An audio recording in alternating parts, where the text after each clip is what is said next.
dua negara dengan jumlah kasus yang sama-sama banyak. Bedanya, satu negara sudah banyak divaksin, satu negara belum. Di UK yang populasinya sudah banyak yang divaksin, angka kematiannya jauh lebih rendah. Ayu Petri dan Mei.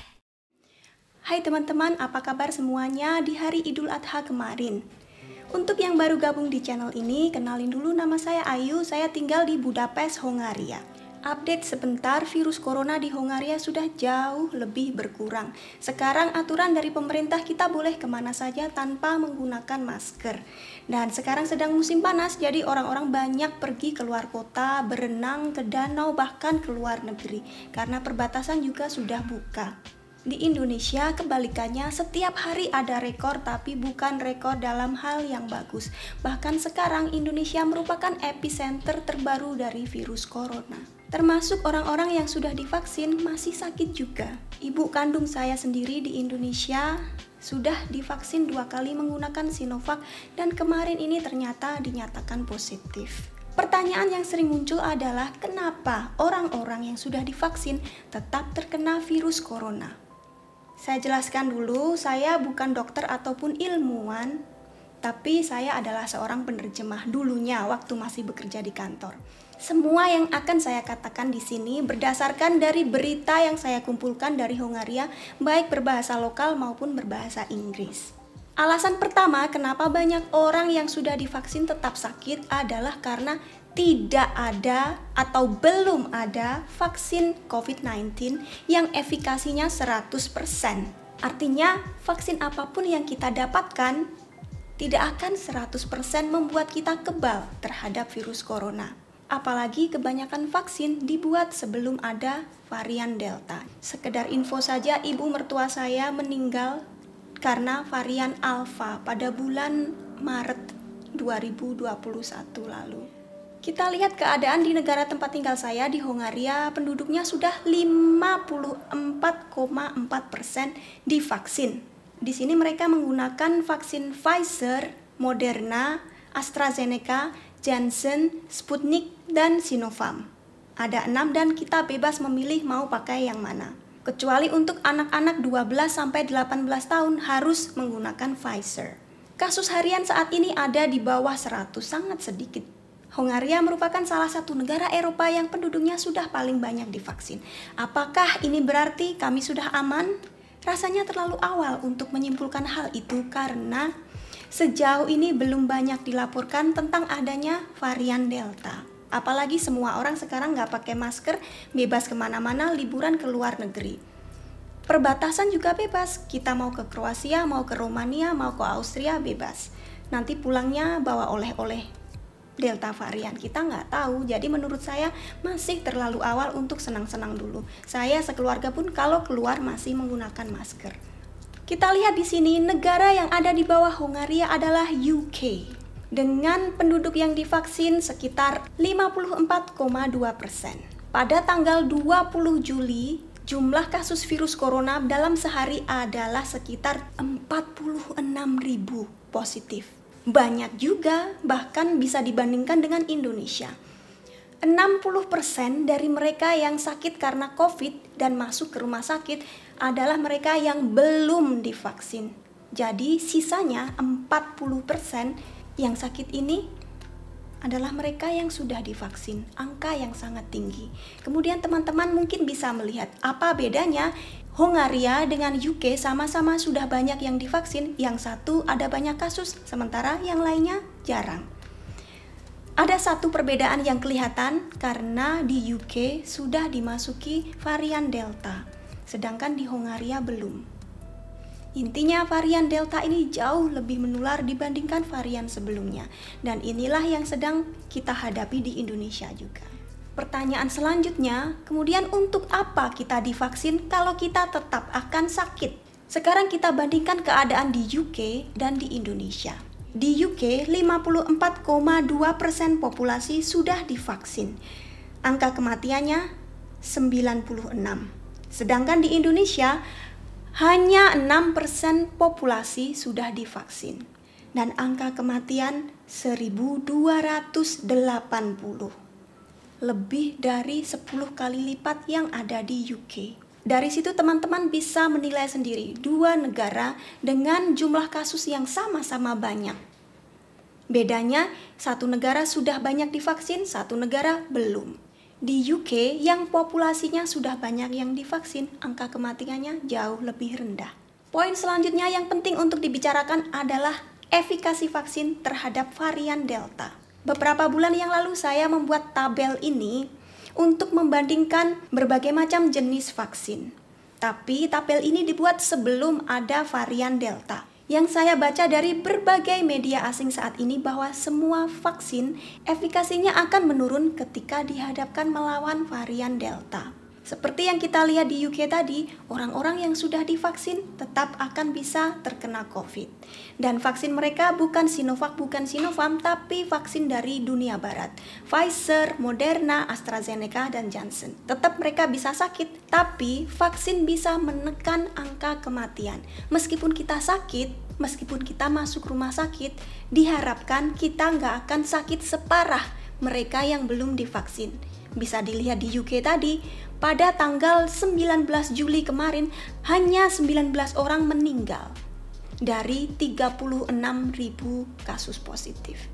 Kita lihat Pfizer contohnya, vaksin yang katanya merupakan salah satu yang kualitasnya paling bagus. Sebelum ada varian Delta, efikasinya 94-95%, tinggi sekali. Setelah ada varian Delta diuji oleh Israel, yang kebanyakan penduduknya sudah divaksin menggunakan Pfizer, efikasinya turun menjadi 64%. Artinya, masih ada kemungkinan 36% kita akan terkena virus corona. Tapi ada tapinya, ketika Pfizer dites, bagaimana efikasinya dalam melindungi kita agar tidak sampai sakit parah, bahkan sampai meninggal, efikasinya naik lagi menjadi 93%. Intinya, ada kemungkinan kita tertular virus corona. Tapi kalau kita sudah divaksin, kemungkinan kita tidak akan sampai meninggal. Ada sedikit cerita dari Uni Emirat Arab yang sedang trending di berbagai negara Eropa, terutama di negara Hongaria. Di sana, vaksin yang digunakan adalah Sinopharm, Sputnik, AstraZeneca, dan Pfizer. Kemudian pemerintah mengadakan tes antibodi untuk menghitung kadar antibodi di dalam tubuh orang yang sudah divaksin. Jadi begini, ketika kita divaksin, tubuh kita akan menghasilkan antibodi yang melindungi kita dari virus corona. Antibodi ini bisa dihitung. Kalau levelnya cukup, berarti kita akan cukup terlindung. Kalau levelnya terlalu rendah, berarti vaksinnya ini tadi tidak bekerja dengan baik. Nah, banyak orang yang menggunakan Sinopharm ini, antibodinya terlalu rendah, sehingga mereka tidak akan cukup terlindung dari virus corona. Ini terutama terjadi pada orang-orang yang sudah tua dan menderita berbagai penyakit lainnya, sehingga sistem kekebalan tubuhnya menjadi lebih rendah. Pemerintah Uni Emirat Arab kemudian menganjurkan agar orang-orang ini melakukan dosis ketiga 6 bulan setelah dosis kedua, dan biasanya mereka akan menggunakan Pfizer sebagai dosis ketiga, jadi dicampur. Berita ini jadi heboh di negara tempat tinggal saya dan juga negara-negara Eropa lainnya yang menggunakan vaksin Sinopharm. Banyak yang dites, banyak yang melihat kalau kadar antibodi di dalam tubuh mereka juga kurang. Akhirnya mereka mendapatkan dosis ketiga. Biasanya Pfizer atau Moderna atau bahkan AstraZeneca. Di Hongaria juga dilakukan tes antibodi seperti ini, dan menurut salah satu media lokal Hungary.hu, katanya 90% orang berusia di bawah 60 tahun memang terlindungi. Tapi efikasi Sinopharm menurun ketika dihitung untuk orang yang berusia di atas 70 tahun hanya 60% saja. Apakah berarti Sinopharm jelek? Ya, sebenarnya penggunaannya saja yang berbeda. Mereka tidak bohong karena sejak pertama Sinopharm sudah menyebutkan bahwa vaksin mereka lebih sesuai digunakan untuk orang yang berusia di antara 18 tahun sampai dengan 59 tahun. Tapi karena banyak negara sedang panik berburu sebagai vaksin, digunakan juga untuk orang-orang yang sudah berusia lebih daripada itu, termasuk di Hongaria. Ya gimana lagi, semuanya ingin cepat divaksin. Akhirnya solusinya banyak negara yang mengizinkan penggunaan dosis ketiga, termasuk juga di Hongaria. Selanjutnya kita bahas Sinovac yang banyak digunakan di Indonesia. Pada dasarnya sejak awal ketika ada banyak vaksin, semua negara berebut untuk paling cepat mendapatkan berbagai vaksin itu. Tentunya negara kaya yang punya banyak duit paling cepat mendapatkan suplai.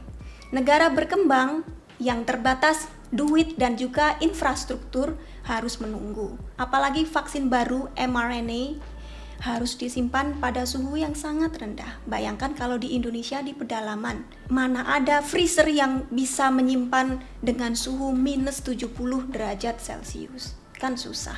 Karena itu banyak negara berkembang menoleh mencari kepada opsi vaksin lainnya seperti Sinovac, Sinopharm, Sputnik. Menurut Reuters, pemerintah Cina belum memberikan data-data lengkap terkait dengan efikasi Sinovac dan Sinopharm melawan varian Delta. Seperti yang saya bilang tadi, semua vaksin menunjukkan penurunan efikasi melawan varian Delta. Dan menurut juru bicara Sinovac, ada pengurangan efikasi 3 kali lipat ketika mereka hitung melawan varian Delta. Dia menganjurkan penggunaan dosis ketiga untuk memperkuat kekebalan tubuh, tapi belum dijelaskan lebih lanjut bagaimana dan kapan penggunaannya. Di Provinsi Guangdong, di mana mereka menemukan varian Delta di Cina, semua kasus parah adalah orang yang belum divaksin. Artinya orang yang sudah divaksin bisa saja terkena, tapi tidak sampai sakit parah. Tentu saja ini tergantung dengan berbagai hal lainnya. Apakah orang tersebut mempunyai penyakit tambahan, apakah orang tersebut sudah berusia lanjut, dan lingkungannya banyak yang sakit, dan lain sebagainya. Banyak sekali faktor yang akan menentukan. Sementara itu di Chili, mereka menemukan bahwa efikasi Sinovac turun menjadi 4 kali lipat lebih lemah setelah melawan varian Delta. Dan mereka juga menganjurkan penggunaan dosis ketiga. Katanya dalam kurun waktu 6 bulan, jumlah antibodi yang ada di dalam tubuh penerima vaksin Sinovac akan menurun drastis. Pertanyaan selanjutnya adalah, enaknya vaksin apa yang kita pilih? Karena semua vaksin ternyata efikasinya menurun ketika dihadapkan pada varian Delta. Dan mana tahu lagi, di masa depan akan ada varian-varian lainnya yang jauh lebih berbahaya. Kita belum tahu apa yang akan terjadi di masa depan, tapi saat ini kita semua bisa melihat bahwa keadaan di Indonesia sudah sangat gawat, darurat. Vaksin apapun akan lebih baik daripada tidak ada perlindungan sama sekali. Tes dari Chili tadi juga menyebutkan bahwa selama 6 bulan pertama setelah pemberian Sinovac, vaksin ini akan berfungsi dengan baik, cuma kita akan membutuhkan dosis ketiga. Untuk teman-teman yang sudah mendapatkan Sinovac ini, termasuk ibu saya ya yang sekarang sedang positif, nanti bisa mendapatkan dosis ketiga. Kabarnya di Indonesia akan datang Pfizer dan Moderna pada bulan Agustus. Mungkin teman-teman bisa mendapatkan itu juga. Bapak saya sekarang sudah berumur 67 tahun, ada penyakit diabetes, tekanan darah tinggi, dan lain sebagainya, nggak bisa divaksin Sinovac. Jadi diam saja di rumah menunggu datangnya vaksin mRNA. Jadi untuk yang bisa menunggu, untuk yang tidak bisa mendapatkan Sinovac, ya silahkan mencari alternatif lainnya, karena ini kan demi hidup kita. Untuk yang membutuhkan vaksin secepatnya, ya apa yang ada, AstraZeneca bisa digunakan. Saya pun kalau misalnya tinggal di Indonesia tidak ada pilihan, saya akan gunakan apapun yang ada. Saya bisa melihat sendiri sama-sama Delta varian, ibu dan kakak saya kena. Kakak saya masih muda, tubuhnya lebih kuat, tidak ada penyakit sampingan, tapi dia sampai harus dibawa ke rumah sakit karena tidak bisa bernafas. Ada pneumonia, sementara ibu saya gejalanya jauh lebih ringan. Jadi untuk teman-teman yang sedang berjuang melawan penyakit ini, tetap semangat, semoga cepat diberi kesembuhan, dan semoga yang lainnya tetap sehat. Terima kasih sudah menonton, sampai ketemu di video berikutnya. Bye!